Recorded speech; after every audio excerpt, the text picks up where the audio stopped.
الله والله والله والله الله والله والله والله رب اشرح لي صدري ويسر لي أمري واحلل عقدة من لساني يفقهوا قولي أعوذ بالله من الشيطان الرجيم بسم الله الرحمن الرحيم سل بني إسرائيل كم آتيناهم من آية بينة پوچھ بنی اسرائیل سے کس قدر عنایت کی ہم نے ان کو نشانیاں کھلی ہوئی ومن یبدل نعمت اللہ من بعد ما جاءته اور جو کوئی بدل ڈالے اللہ کی نعمت بعد اس کے پہنچ چکی ہو وہ نعمت اس کو فإن اللہ شدید العقاب تو اللہ کا عذاب سخت ہے زین للذین کفروا الحیات الدنیا فریفتہ کیا ہے کافروں کو دنیا کی زندگی پر ویسخرون من الذین آمنوا اور ہنستے ہیں ایمان والوں سے والذین اتقوا فوقہم یوم القیامت اور جو پرہیزگار ہیں وہ ان کافروں سے بالا تر ہوں گے قیامت کے دن واللہ یرزق من یشاء بغیر حساب اور اللہ روزی دیتا ہے جس کو چاہے بے شمار ربط آیات اوپر فرمایا تھا کہ بعد دلائل واضح آ جانے کے حق کی مخالفت کرنا موجب سزا ہے۔ پہلی آیت میں اس کی دلیل بیان فرماتے ہیں کہ جیسے بعض بنی اسرائیل کو ایسی ہی مخالفت پر سزا دی گئی۔ خلاصہ تفسیر آپ صلی اللہ علیہ وسلم علماء بنی اسرائیل سے ذرا پوچھئے تو صحیح کہ ہم نے ان کو یعنی ان کے بزرگوں کو کتنی واضح دلیلیں دی تھیں مگر ان لوگوں نے بجائے اس کے کہ اس سے ہدایت حاصل کرتے اور الٹی گمراہی پر کمر باندھی پھر دیکھو سزائیں بھی بھگتیں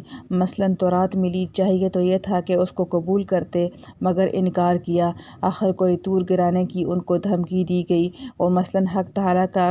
کلام سننا چاہیے تھا سر آنکھوں پر رکھتے مگر شبہات نکالے آخر بجلی سے ہلاک ہوئے اور مثلاً دریا میں شگاف کر کے فرعون سے نجات دی گئی احسان مانتے مگر گوسالہ پرستی شروع کی جس پر سزائے قتل دی گئی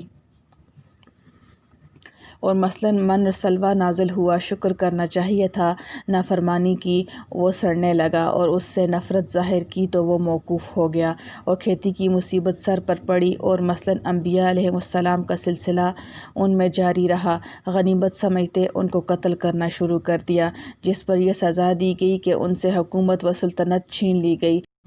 وعلی ھذا بہت سے معاملات اسی سورہ بقرہ کی شروع میں مذکور ہو چکے ہیں اور ہمارا قانون ہی یہ ہے کہ جو شخص اللہ تعالیٰ کی ایسی بڑی نعمت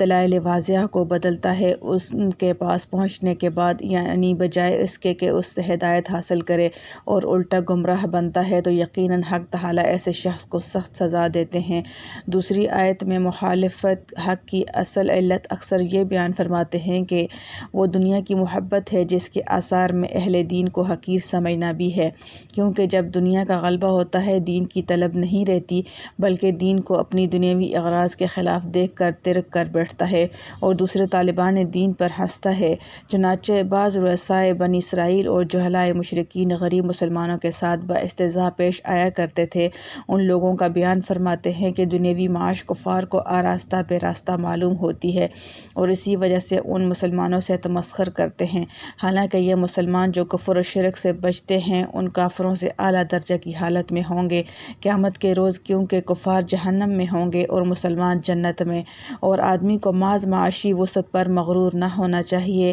کیونکہ روزی تو اللہ تعالیٰ جس کو چاہتے ہیں بے انداز یعنی بکثرت دے دیتے ہیں بس اس کا مدار قسمت پر ہے نہ کہ کمال اور مقبولیت پر سو یہ ضرور نہیں